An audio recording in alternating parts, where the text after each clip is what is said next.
have you ever just, been checking your email, you've been searching a job site and you've seen a job advertised and you go, yeah, this is the one for me.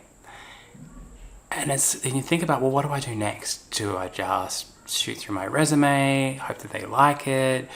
Is there other things that I could be doing?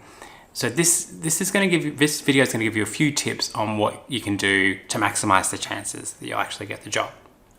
So, all right, one of the first things you can do is to ask more questions. Often when you see a job advertised, unless you've worked in the company or a very similar industry, you get a little bit of detail that's designed to showcase a really positive aspect, right? Oh, it's a fun team culture. It's what we want from you. Like, you get a bit of information, but it doesn't really reflect the day-to-day of the role. So what I really encourage you to do is to ring up the contact, see if you can find the manager, even better, and ask them some questions. 2 questions that I think are really useful are, what does a typical day look like in this role? If you're speaking to the manager and you ask them what a typical day looks like, the manager is going to tell you what's top of mind for them. A typical day might look like filing reports, running summaries, chatting to clients. So it's top of mind for them. So knowing what's top of mind for them is really, really important, because it gives you a sense of what they think is the top priorities. But then there's also the strategic aspect, which is, that's day to day, but they might want the role to go in a different direction. So another question you can ask is, where do you want this role to head in 6 months? What are the things that you'd like this role to achieve in the next 6 months? And that's more strategic. So when they say about that, they might sort of say, well, currently we're servicing this type of client. We actually want to broaden out to this type of client. And what happens is, once you get all this information, you can actually write your resume or cover letter to really show this, because no one else might have that information about what the next 6 months look like. So you've got a really strong advantage in knowing that you could say, well, here's how I can help you to work with that new customer, for example. That's when you can really, but other people wouldn't have that information because it wasn't explicit in the advertisement. So it's about taking those advantages and those edges that you can get. The other thing to think about or do is to have a look on LinkedIn for the name of the manager or the recruiter, and find out everything you can about them.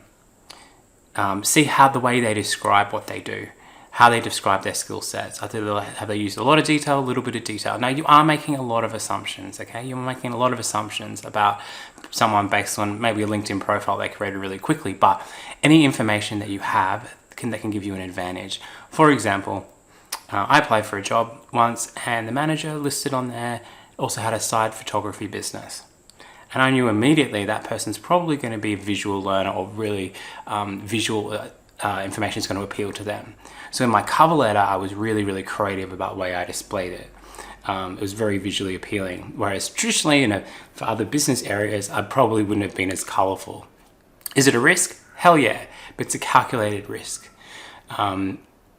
So having a look through LinkedIn, seeing what the LinkedIn panel members or manager or recruiter describe themselves. A recruiter is a buffer. A recruiter is sort of the gatekeeper. So researching them's probably, not a huge benefit, other than, people have biases and can be influenced. So the more you know about someone, the more easily able you are to do that. So basically, we're trying to get as much information as we can so we can tailor it.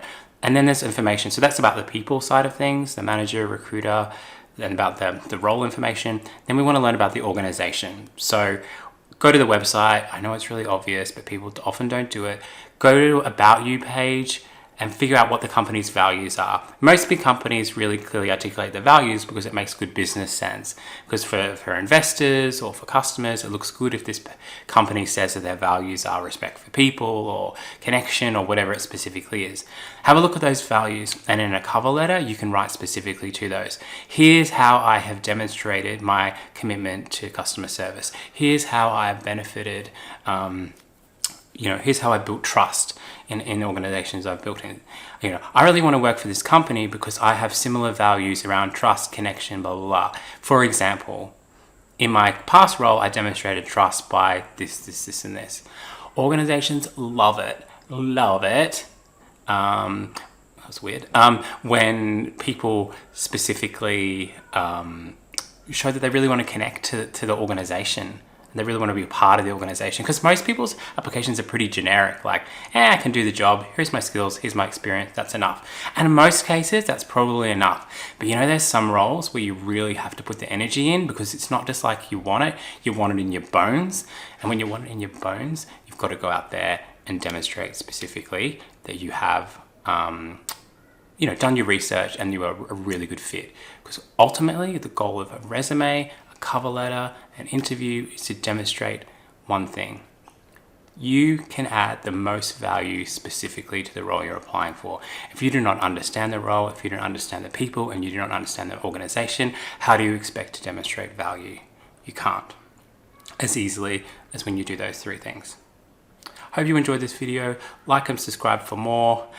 And best of luck in your next journey of getting that dream job you want. I'll be with you throughout the journey, but you'll only find out if you like and subscribe. Like, what a good deal. And it's free. Can you believe that? What a great deal.